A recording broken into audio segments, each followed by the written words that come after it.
Today we're going to look at a jiu-jitsu technique, and it sequences 3 things together from our knee on top video that we did earlier this month, working that same position, but now working into a Kimura triple threat position where I have 3 options as far as submissions, along with maintaining position or making my other positions available if I want to take the back, so on and so forth.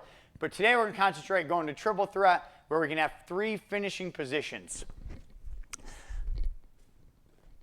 So we'll just start from here, getting into that knee on top again, just to build good reps from prior videos, if you saw them. If not, you're going to a knee on belly, knee on top situation here. I'm going to step out and I'm going to come in. Now, from here, a common mistake the bottom guy makes, because it's an escape, is they go to post or block the knee so that they can hip escape.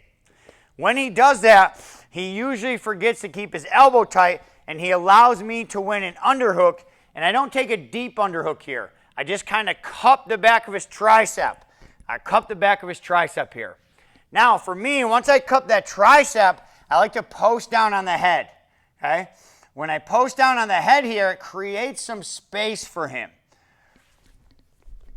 What it's going to look like, what my legs are going to do at that point. So I'm here and I cup the back of the tricep, and I almost am lifting him to come up. But I'm posting on his head. At the same time, I'm posting and cupping.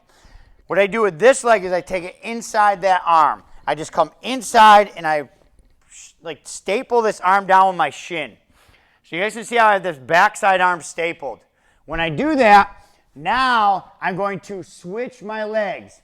So that means I put a double staple in, and then I take this staple out and step over the head. I still have that underhook. I can't Kimura this way. I mean, I could, but it's kind of backwards. So I attach the tricep to my chest. Okay? I take this hand and I come in and I switch my underhooks out. Now this hand will go to his wrist.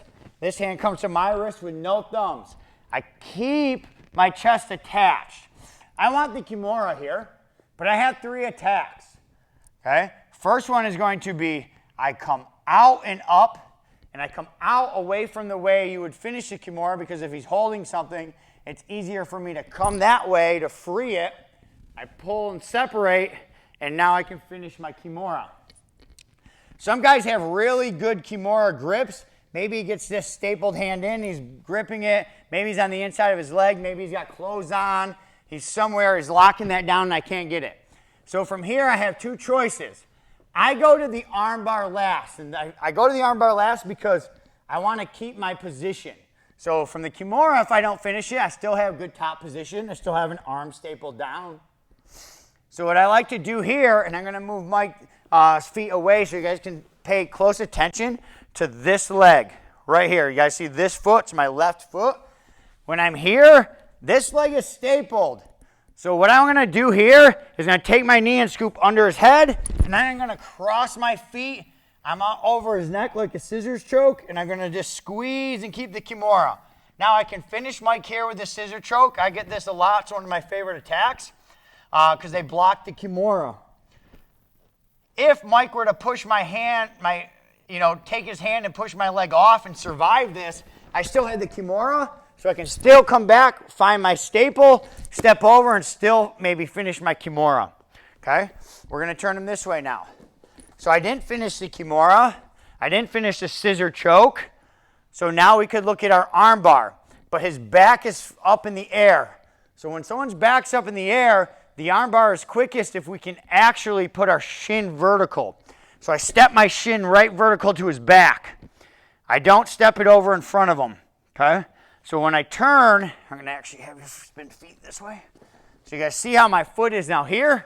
I'm going to turn, and when I turn here, I keep my shin behind him. It keeps him at like a 45, 90-degree angle. It's easier for me to break the hands, plus the arm bar is much faster to finish.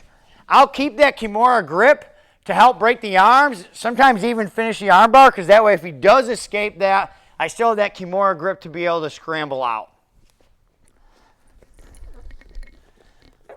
So that is your triple threat position today. Knee on belly, okay? We're working to counter their escape. The first thing they do is they're going to push on my knee. So I'm here, he pushes on my knee. I'm going to take that underhook if he leaves me space, post on the head. When he does that, I separate this outside leg. He's going to come inside his elbow. I drive it down. Now I can go tight here. I could keep the Kimura side control, but I'm going to work my windshield wiper in. Now I can lift, post, right back in. Now I have all three options. Finish the Kimura, okay? Look, my leg, scoop the head.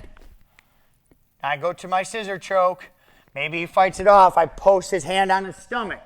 Look, if he fights it off, I post his hand in his stomach, and then I can come right back up and find that staple. Okay? Now, if he's sideways, you guys can see this better. He's on his back. I want to keep him vertical here if I have that Kimura for the armbar. I actually put my leg tight, shin tight, and when I spin, I keep my shin right there. That keeps him up. I can break the arm, and then I can finish the armbar. So that's my favorite portion of the triple threat, is going 1, 2, 3. Big key component there is we're stapling an arm down. If Coach Mike's sitting here, okay, and I don't even have to be going to Kimura, but whenever I can get a staple in here, and I can staple a hand down, maybe I can go crucifix, it allows me to pass. I talk about stapling things all the time, so later on in the sequence of BJJ videos, I'll do some stapling of limbs and the importance of them in leg pummeling. Hope you guys like it. Enjoy triple threat.